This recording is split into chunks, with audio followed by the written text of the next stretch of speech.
श्री स्वामी समर्थ। स्वागत आहे तुमचं माझ्या यूट्यूब चॅनलमध्ये। आजचा दिवस तुम्हाला खूप छान सुख समाधानाचा जाओ ही स्वामींच्या चरणी प्रार्थना करते आणि आज या नवीन व्हिडिओला सुरुवात करते। तर बघा, आज आहे 17 जानेवारी, वार शुक्रवार आणि उद्याच्या दिवशी आहे वर्षातली पहिली संकष्टी चतुर्थी। आपल्या हिंदू धर्मामध्ये संकष्टी चतुर्थी ही खूप महत्त्वाची मानली जाते आणि ही तिथी गणपती बाप्पांना समर्पित असते।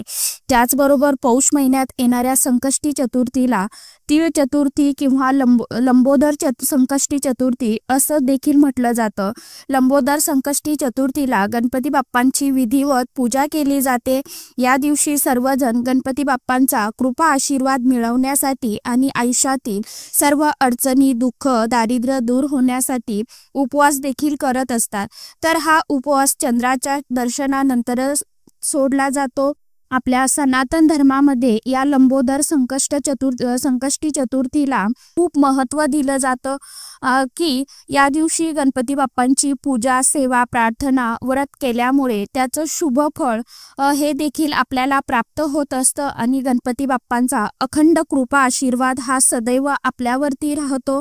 अशा संकष्टी चतुर्थीचा प्रारंभ 17 जानेवारीला पहाटे 4:06 सुरू होणार असून 18 जानेवारीला पहाटे 5:30 याची समाप्ती होणार आहे। तर उदय तिथीनुसार आपल्याला 17 जानेवारीलाच म्हणजे शुक्रवारी या चतुर्थीचं व्रत करायचं आहे। प्रत्येक महिन्यामध्ये संकष्टी चतुर्थी तिथी येते आणि प्रत्येक चतुर्थी तिथीचं महत्त्व हे वेगवेगळं असतं। तर पौष महिन्यात येणारी संकष्टी चतुर्थी ही खूप महत्त्वाची मानली जाते। या चतुर्थीला तीळ संकष्टी चतुर्थी, तिळकुट संकष्टी चतुर्थी अशा नावाने देखील सुद्धा ही चतुर्थी ओळखली जाते। तर धार्मिक दृष्ट्या हा दिवस अतिशय महत्त्वाचा असल्यामुळे या दिवशी काही प्रभावी असे उपाय आणि सेवा केल्या जातात।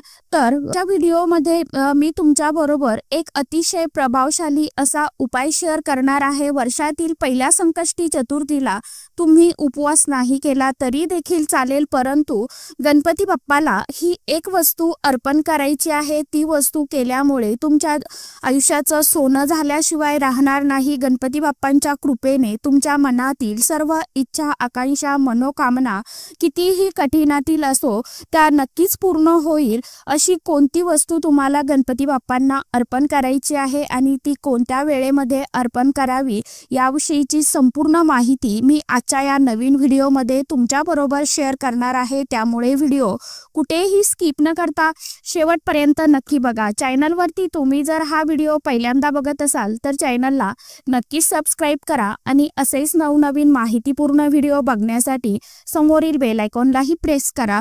तर हा उपाय आपल्याला संकष्टी चतुर्थीच्या दिवशी करायचा आहे। तुम्ही अगदी सकाळपासून ते संध्याकाळपर्यंत केव्हाही जेव्हा तुम्हाला वेळ मिळेल तेव्हा तुम्हाला ही एक वस्तू गणपती बाप्पांना अर्पण करायची आहे। तर बघा, प्रत्येक महिन्यामध्ये चतुर्थी तिथी ही येते आणि प्रत्येक चतुर्थीचं महत्त्व हे देखील वेगवेगळं असतं। तर पौष महिन्यामध्ये येणारी चतुर्थी तिथी ही खूप महत्त्वाची मानली जाते आणि या दिवशी जर आपण व्रत करून बाप्पांची पूजा, सेवा केली तर सर्व पापांचा नाश होतो, दुःखापासून मुक्ती मिळते। तसेच हे व्रत आपल्याला स्वतःसाठी, मुलांच्या प्रगतीसाठी आणि आपल्या कुटुंबातील सदस्यांसाठी, त्याचबरोबर दीर्घायुष्यासाठी, सुखी वैवाहिक जीवनासाठी, आयुष्यामध्ये सगळ्या इच्छा, मनोकामना पूर्ण होण्यासाठी खूप महत्त्वाचं व्रत मानलं जातं। श्री गणेशांच्या कृपेने जीवनातील जीवनामध्ये सुख, शांती, समृद्धी, ऐश्वर्य नांदावं। आपलं मन जे आहे तर ते नेहमी शांत राहतं, कारण गणपती बाप्पांना संकटनाशन, विघ्नहर्ता, इच्छापूर्ती देवता असं देखील मानलं जातं आणि म्हणूनच याला धार्मिक दृष्ट्या हा दिवस खूप महत्त्वाचा मानला जातो। जर भरपूर दिवसापासून तुमच्या मनामध्ये एखादी इच्छा असेल तर, कारण बघा, प्रत्येकाच्या मनामध्ये इच्छा असतेच, अगदी तुमच्यापासून ते माझ्यापर्यंत।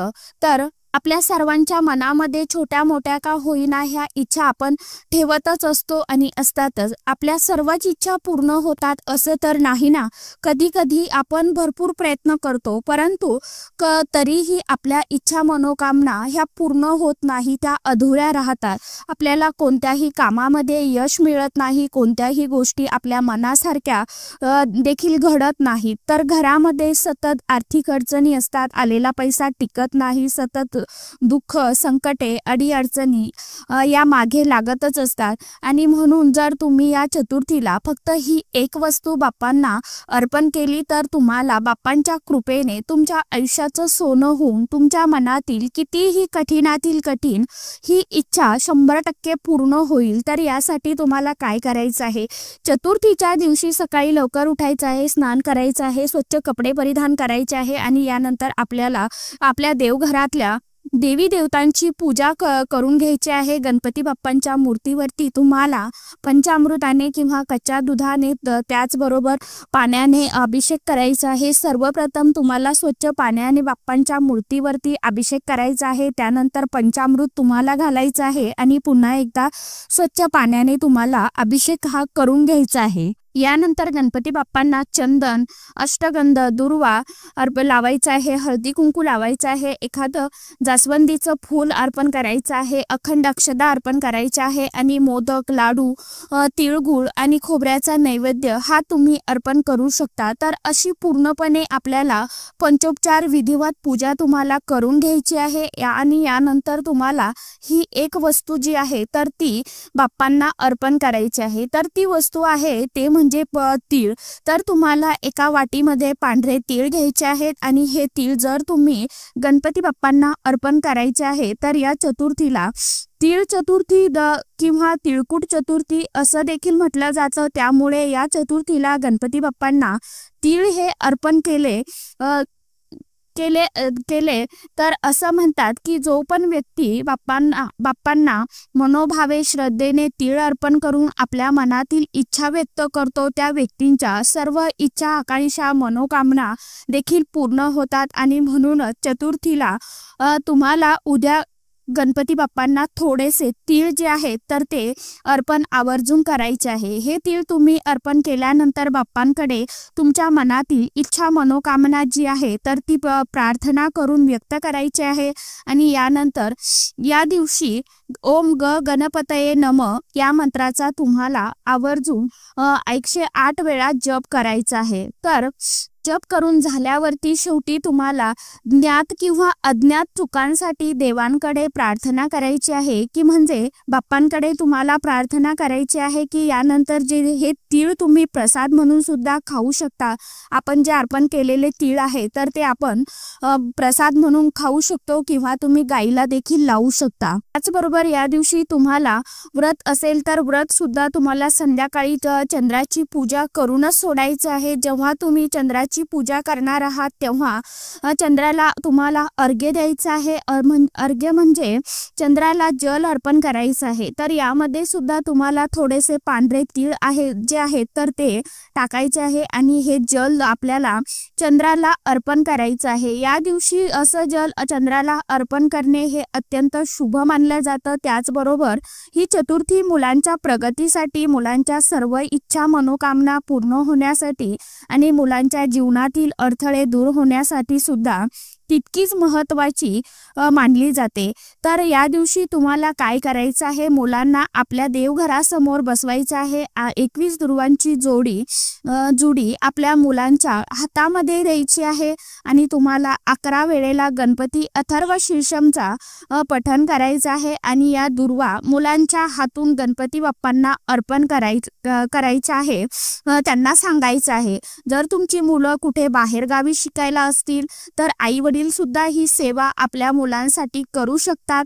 या दुर्वा आहेत तर त्या बाप्पांना तुम्ही अर्पण करू शकता. या दिवशी जो पण मुलगा किंवा मुलगी किंवा जे पण आई वडील आपल्या मुलांसाठी 21 दुर्वांचा उपाय करतील त्या मुलांच्या प्रगतीमध्ये सर्व अडथळे हे दूर होतील आणि सदैव बाप्पांचा अखंड आशीर्वाद हा तुमच्या मुलांवरती राहतो. यामुळे कारण गणपती बाप्पा हे विद्येचे आणि ज्ञानाचे देवता आहेत. सर्व देवी देवतांमध्ये अतिशय हुशार देवता आहेत ते म्हणजे गणपती बाप्पा. आणि म्हणूनच मुलांसाठी हा एक उपाय सुद्धा तुम्ही नक्की आवर्जून करायचा आहे. जर तुमची मुलं मोठी असतील तर त्यांना लिहिता बसता येत असेल तर तुम्ही ही सेवा स्वतः मुलांकडनं करून घेतली तरी देखील चालणार आहे. त्याचबरोबर या दिवशी तुम्हाला पांढऱ्या तिळाचं सुद्धा दान करायचं आहे. या दिवशी जर आपण पांढऱ्या तिळाचं दान केलं तर बाप्पांचा अखंड कृपा आशीर्वाद आपल्यावरती राहतो. त्यामुळे जीवनातील सर्व अडीअडचणी, अडथळे, संकटे दूर होतात. म्हणून अगदी तुम्ही थोडे तिळच आहे तर ते अवश्य दान करा. नाही शक्य झालं तर गरजू व्यक्तींना तुम्ही हे दान करा. आणि जर तुम्हाला हे करणं शक्य नसेल तर एखाद्या गणपती बाप्पांच्या मंदिरामध्ये जा आणि तिथे जाऊन हे तीळ तुम्ही अर्पण केले तरी देखील चालणार आहे. तर अशा प्रकारे तुम्हाला साधी आणि सोपी सेवा उपाय करायचे आहे. आणि आवर्जून सेवा करा, कारण ही वर्षातली पहिली संकष्टी चतुर्थी आहे. समोरचं पूर्ण आपलं वर्ष जे आहे तर ते सुख समाधानाचं जावं यासाठी आपल्याला आवर्जून बाप्पांची सेवा आराधना करायची आहे. अशा साध्या सोप्या पद्धतीने उपाय जरूर करण्याचा प्रयत्न करा. तर आजच्या व्हिडिओमध्ये इतकीच माहिती होती. कशी वाटली नक्की सांगा. व्हिडिओ आवडला तर चॅनलला आवर्जून लाईक, शेअर, सबस्क्राईब जरूर करा. परत भेटूया नवीन माहितीसोबत, नवीन व्हिडिओसोबत. तोपर्यंत सर्व माझ्या यूट्यूब परिवाराला श्री स्वामी समर्थ.